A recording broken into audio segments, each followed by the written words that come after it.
অশ্বিন কুলদীপের প্যাচে পা দিয়েই ইংল্যান্ড দিশেহারা, জয়ের গন্ধ পাচ্ছে রোহিত অ্যান্ড কোম্পানি।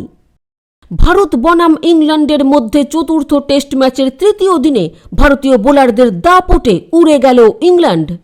কুলদীপ যাদব আর অশ্বিনের দাপটেই ইংল্যান্ডের এই হাল। অশ্বিন নেন 5 উইকেট আর কুলদীপের ঝোলায় যায় 4 উইকেট। দ্বিতীয় ইনিংসে বাজেভাবে ফ্লপ হয় ইংল্যান্ড দল। এটি 53.5 ওভারে মাত্র 145 রান করতে পারে এবং 10 উইকেট হারিয়ে ফেলে। রবীন্দ্র জাদেজা ও সরফরাজ খানের মতো খেলোয়াড়রা প্রথম ইনিংসের মতো রান তুলতে ব্যর্থ হন। হাফ সেঞ্চুরি করে দলকে সমস্যা থেকে মুক্ত করেন ধ্রুব জুরেল। ভারতীয় দল যখন রান তুলতে হিমশিম খাচ্ছিল এবং ইংল্যান্ড দল বড় লিড নেওয়ার দিকে এগোচ্ছিল, ধ্রুব জুরেল একা কাঁপিয়ে দেন।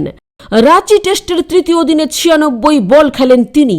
3টি 4 এবং 1টি ছক্কার সাহায্যে একটি হাফ সেঞ্চুরি করেন এবং স্কোর 303 রানে নিয়ে যান। ইংল্যান্ড দলের হয়ে দ্বিতীয় ইনিংসে একমাত্র জ্যাক ক্রাউলি একটু ভদ্রস্থ রান করেন। তিনি 60 রান করেন। বেয়ারস্টো করেন 30 রান। এছাড়া ভালো ইনিংস খেলতে পারেননি কোনো ইংলিশ ব্যাটসম্যানই। দ্বিতীয় ইনিংসে 145 রান তুলতেই শেষ হয়ে যায় ইংল্যান্ড দল। চতুর্থ ইনিংসে ভারতকে জয়ের জন্য 192 রান করতে হবে। দ্বিতীয় ইনিংসে ভারতের হয়ে ইনিংস শুরু করেছেন রোহিত শর্মা ও যশস্বী জয়সওয়াল। 27 বলে 24 রান করে অপরাজিত আছেন রোহিত শর্মা। যশস্বী জয়সওয়াল 16 রানে ব্যাট করছেন। এই খেলা চতুর্থ দিনে শেষ হয় কিনা সেটাই দেখার। ভারতীয় দল যদি এইভাবে ব্যাটিং চালিয়ে যায় তাহলে চতুর্থ দিনেই ম্যাচ একেবারে পকেটে পুরে ফেলবে টিম ইন্ডিয়া। চতুর্থ টেস্ট ম্যাচে জিতলেই এক ম্যাচ বাকি থাকতে সিরিজও জিতে নেবে। টিম ইন্ডিয়া মাত্র এক ম্যাচে হেরেছে।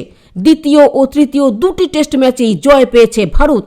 এখন চতুর্থ ম্যাচেও জয়ের গন্ধ পাচ্ছে টিম ইন্ডিয়া। ব্যুরো রিপোর্ট, উত্তরের জ্যোতি নিউজ।